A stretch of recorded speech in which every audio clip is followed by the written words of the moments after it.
Good morning, students. Welcome to your Hindi class. अब हम अपना हिंदी कार्य आगे की ओर बढ़ाते हुए आज क्षितिज का पाठ नंबर 6, जिसका नाम है प्रेमचंद के फटे जूते.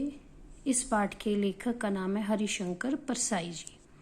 मैं आपको हरिशंकर परसाई जी के जीवन के बारे में आपको बताने लगी हूँ. सब बच्चे इसे ध्यान से सुने. हमारा पाठ नंबर 6, जिसके लेखक हैं हरिशंकर परसाई, इनका आपको जीवन परिचय संक्षिप्त में दे रही हूँ. सब बच्चे ध्यान से सुनेंगे. इनका जन्म सन 1922 में मध्य प्रदेश के होशंगाबाद जिले में हुआ था. गांव में इन्होंने प्रारंभिक शिक्षा प्राप्त कर यह नागपुर चले गए और नागपुर विश्वविद्यालय से इन्होंने एमए हिंदी की परीक्षा बच्चों पास की. कुछ दिन तो ये अपना कार्य करते रहे, अध्यापन का काम किया. उसके बाद इन्होंने स्वतंत्र लेखन मतलब स्वतंत्र रूप से लिखना प्रारंभ कर दिया. इनकी एक पत्रिका थी बहुत ही प्रसिद्ध, वसुधा का प्रकाश में इन्होंने प्रकाशन कार्य शुरू किया, परंतु बहुत से घाटे हुए, जिसकी वजह से इन्हें अपनी पत्रिका बंद करनी पड़ी.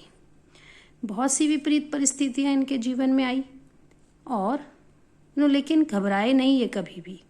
सन 1995 में उनका निधन हो गया. परसाई जी की जो प्रमुख रचनाएं इस प्रकार है. कहानी संग्रह हंसते हैं रोते हैं, जैसे उनके दिन फिरे. इन्होंने उपन्यास भी लिखे, नॉवेल्स जिसे हम कहते हैं. रानी नागफनी की कहानी, तट की खोज. निबंध संग्रह भी इनके देखने को मिले.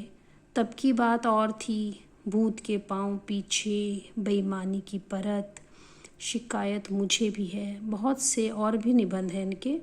व्यंग्य संग्रह, व्यंग्य होते हैं व्यंग्यपूर्ण बात करना, टॉन्ट मारते हुए समाज की परिस्थितियों को उजागर करना, जैसे तिरछी रेखाएं, ठिठुरता हुआ गणतंत्र, विकलांग श्रद्धा का दौर. इनकी साहित्यिक विशेषताएं. इनके साहित्य में मुख्य रूप से क्या क्या विशेषताएं हैं.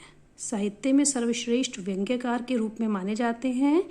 अपनी व्यंग्यात्मक रचनाओं में हंसाने के साथ साथ इन्होंने बहुत सी बुराइयों पर भी चोट किया, करारी चोट, तीखी चोट की है. उनकी अधिकतर रचनाएं भारतीय जीवन के पाखंड, भ्रष्टाचार आदि पर लिखी गई हैं. उन्होंने सामाजिक, राजनीतिक और साहित्यिक जीवन में फैली बुराइयों को भी बच्चों उजागर किया. परसाई जी ने हिंदी के साहित्यकारों की दुर्दशा दिखाने के लिए ये जो हमारा पाठ है, प्रेमचंद के फटे जूते नामक व्यंग्य लिखा है.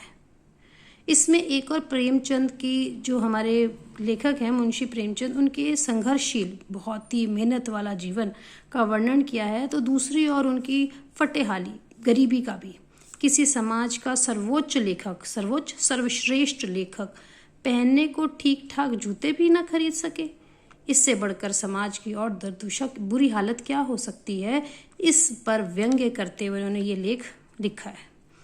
अब इस पाठ में भाषा कैसी है. परसाई जी की भाषा व्यंग्य की प्रधानता, जैसे कि अभी आपने ये देखा प्रेमचंद जी के फटे जूते कि एक व्यंग्यपूर्ण लेख है, तो इनकी भाषा में भी व्यंग्य दिखता है. करारा तीखा व्यंग्य है. लोक प्रचलित हिंदी के साथ साथ उर्दू के, अंग्रेजी के शब्दों का भी बहुत अधिक मात्रा में इन्होंने अपने लेख में प्रयोग किया है. आपको मैंने इस पाठ के लेखक का परिचय कराया. आप इसे 4-5 टाइम्स रीड करेंगे और उससे रिलेटेड शॉर्ट क्वेश्चन आंसर्स खुद बनाएंगे. Thank you and have a nice day.